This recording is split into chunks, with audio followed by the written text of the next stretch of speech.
Old Talk in Prospect Park, Brooklyn, New York. And yes, Mr. Roger Bayer. I met a guy riding a bike in Prospect Park, and he recalled how good a cyclist you were. I felt I have to tell you that. And there were other things that he recalled. For instance, he spoke of the intense rivalry, football rivalry, that used to exist between Hurricanes football team and St. John's Sport at Windsor Park, or now called Cuthbert Peters Park. Similarly, the Old Trafford football in Tantine, and of course, the Springs football fever. Yes, he recalled also the swimming races that started in Grand Anse and ended up on the Coronage, and of races, road races that began in Sotes and ended up by the fire station on the wharf. So there was much to discuss because the days when we grew up, there was so much to excite. And yes, he spoke of a time, coming back to you, Mr. Bayer, of a time when cycling was such an exciting sport in Grenada. And there were other names that he called. Now to the story. Old Talk in Prospect Park, Brooklyn. It was an unusually cool July morning in Brooklyn. It was the type of morning that made it difficult for me to resist nature's tug. I decided to take a stroll in the nearby Prospect Park. A good morning it was for a walk in the park. The air was fresh, the trees were well adorned, well clothed in a healthy green, and the ducks waddled peacefully on the tranquil lake. I have always had a special fondness for lake. Always had a special fondness for lakes. Granditan Lake, for instance. Now during my stroll, I bounced up. You like the words there? I bounced up two Canadian friends I had not seen in ages, referred to as in donkey years. They had awakened early for their morning jog. We heartily greeted each other and immediately started chatting about the unusual coolness. As we spoke, I pulled out from my pocket a sheet of paper on which I had written the opening lines of a poem. You know, the opening lines is so important, eh? And I guess people who sing calypsos will tell you how important it is to have that opening line because you can go from there. Now, it was a poem about Wrong Doves, a popular game that we played as children in Grenada. I joked it was a good morning for Wrong Doves, teasing their brains just to see if they still remembered that sport. They both recalled that game and we laughed as we reflected on other forms of childhood entertainment, where that was long before all the fancy gadgets that children have to play with today. And back in those times, we did not have. The conversation switched to bamboo busting in Grenada. Now, bamboo busting was once a popular pastime among children. Now, some of the knots were removed from the bamboo rod, and kerosene, well, kerosene was referred to as pitch oil. Your parents will say, why go and buy some pitch oil? Pitch oil, kerosene poured into the groove. The bamboo rod was then lit. Now all the children became excited as the blast went off. One of my two friends recalled the time he lost his eyebrows. I don't know why, it always seemed to take out the eyebrows, eh? He lost his eyebrows when he got too close to the fireworks. He laughed, but I was sure he had found no amusement when that occurred years ago. The conversation turned to the many beatings, some people used to call it floggings, cut tail, cut backside, they had received from their parents when it was discovered that they had stolen the kerosene from the lamps, because in those days lamps were used. Stolen the kerosene from the lamps and stoves to use for bamboo busting. One of the two men made reference at the time his father sent him to buy kerosene, but before giving him the money, he spat on the pavement and warned him to return with the kerosene before the spit dried. Failure to do so meant a good curtail. He had to run the 2 miles, practically run the 2 miles or so to the store and back, the shop that is, before the sun dried the spit. No time for skylark. There was a time, he said, he played a game of marbles with his friends, and somebody told him, boy, your father looking for you, and he looking for you with a belt.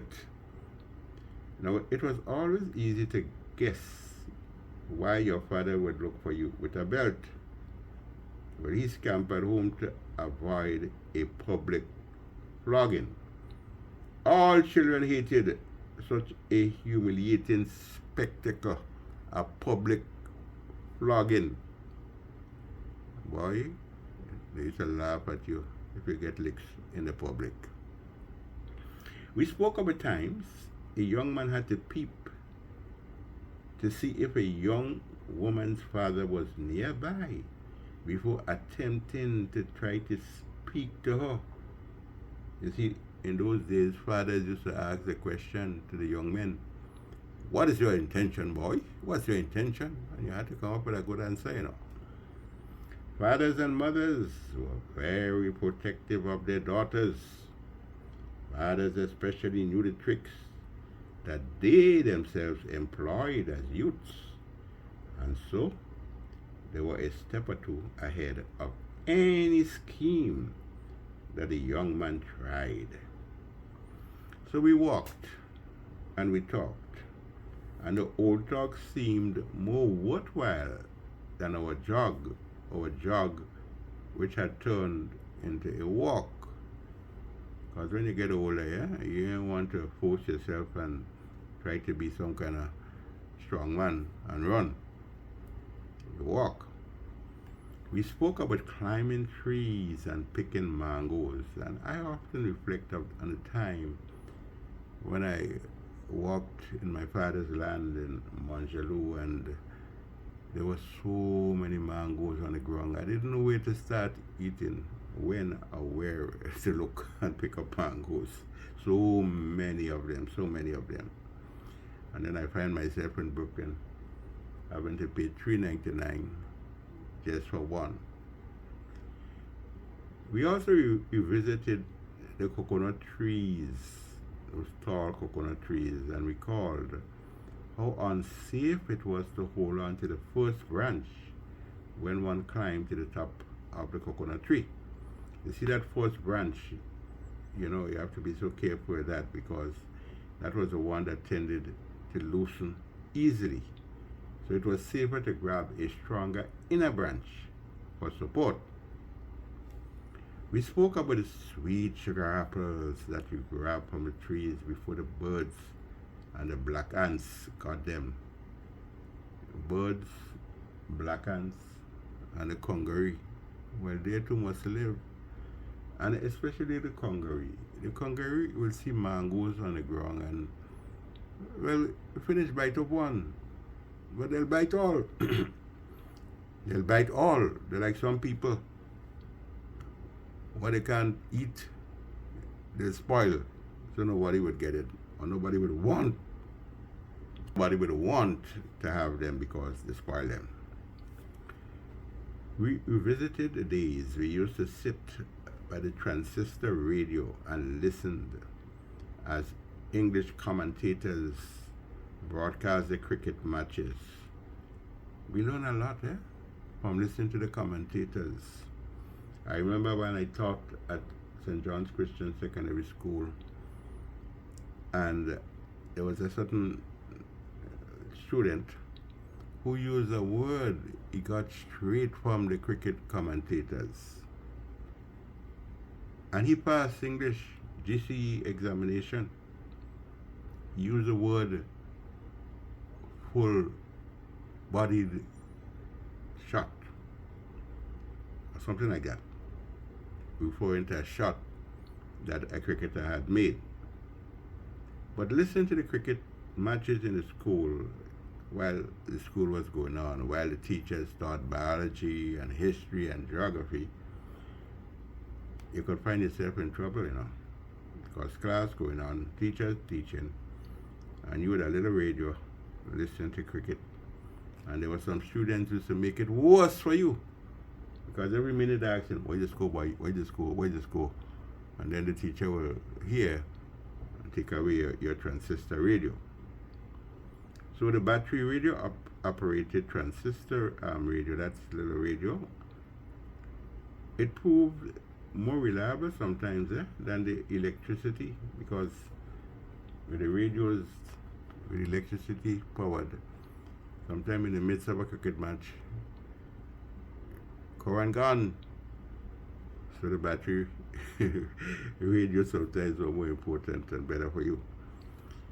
Yes, sometimes in the midst of an important game, the coverage would cease due to the dreaded electrical power failure. You see, water, when we are saying Grenada, water does go sometimes. Current go also. And sometimes you soap up your skin, boy. You soap up your skin and ready for the water to wash off the soap from your skin. Well, back in those days, I don't know if it still happens. And water gone. Well, houses that have the tanks on them now, you could always get the water to wash off the soap from your skin. So at night, back then, when the electricity failed, we lit the reliable lamp or a candle. Now, we can't get rid of these things, because we do not know if a hurricane will strike again this year. You see what Beryl did last year? And when a hurricane strikes, current gone, water is muddy. We can't put away things that were necessary back then. Back to basics. The kerosene lamp, the reliable coal pot. They can always play a part, come in handy in a crisis when a disaster strikes. So we kept on walking, and the old talk kept flowing, boy. Old talk for so. We dug up memories of the strict school teachers, and we recalled the bright and not so brilliant students. But sometimes the not so brilliant students ended up in the prestigious schools, and sometimes I look back and I wondered why? I look back and say, what the hell them get into GBSS and PBC and so on when brighter students were not able to make it. But there are a lot of reasons for that, eh? And coming back to mangoes, he spoke of the small starch mango. We used to call it the starchy mango. And I told him at the time, a crab grabbed my little finger in its gondi, the claw. We call it the gondi. Spoke of the bush tea that our mothers used to give us to drink as children. Bush tea. Boy, sometimes back then, you're free to see a belly hot in you. Because it was not only bush tea, but castor oil. And the hole in your nose and pour the castor oil down your nose. Down your that talking stupid is it? Down your throat. I go leave that. I go leave it. Because sometimes some might get in your nose anyway. So there must be a reason why I said that. You hold your nose and they pour the castor oil down your throat. That used to taste so bad, boy. So you used to afraid, boy, afraid to see we belly out in us. One friend mentioned the big yellow school buses. You remember the big yellow school buses? There were green ones too. That Prime Minister Eric Gary brought into, you know, something I have to tell you, whether you like it or not. Gary had a lot of ideas, a lot of ideas. Chinatown, Easter Water Parade, Expo, Carifta Expo 69, Talent Afloat on the Wharf, all kind of stuff Gary came up with. And to many of us, the times were enjoyable. Well, that was before all the commerce started. But coming back to the yellow school buses, why people ball, they say, what the hell am to Gary? Them bus too big for Grenada. Look at the narrow roads. Where the hell them bus go pass? But the drivers, I must big up, as the Jamaicans will say. Big up the drivers. Drivers like a man called Masters, another guy called Raymond. They used to take us to Shaper School in Goa, Brothers St. John. They took us all the way up there. And they handled the school buses in a skillful way. Masters drove those school buses in a masterful way. Masters was a master with the school bus. Someone mentioned the prison trucks that used to transport prisoners all over the country, and people used to shout. That was a very embarrassing, eh? A bunch of prisoners on the prison truck, and people seeing them and bawling out, "Jail bud! Jail bud!" when they spotted the prisoners. But in those days, the prisoners had work to do. You see, no bush was allowed to grow in the cemeteries, you know, all the cemeteries. The prisoners were responsible for cutting the bush that grew between the graves. Give them work to do. Boy, the old talk was so nice, eh? I tell you that. We walk around the park twice. We got some good exercise and some welcome laughter from the Brango, because you see, boy, today it's hard to get a good laugh, you know, because when you put on the news, it's a lot of things that you see or hear that disturbs your minds, disturbs you. So anytime you take a little, what I say, get away from the confusion, the chaos, the bacchanal, the commerce, the melee, all that, get away from it and reflect and think and find some joy that you experienced in the past. And then one of my friends asked a question. He said, you remember when fellas used to take belly flaps in Miami Beach near Melville Street? When someone asked me recently to pinpoint the exact spot where Miami Beach was located. Imagine a nice beach in the heart of town. Nice beach.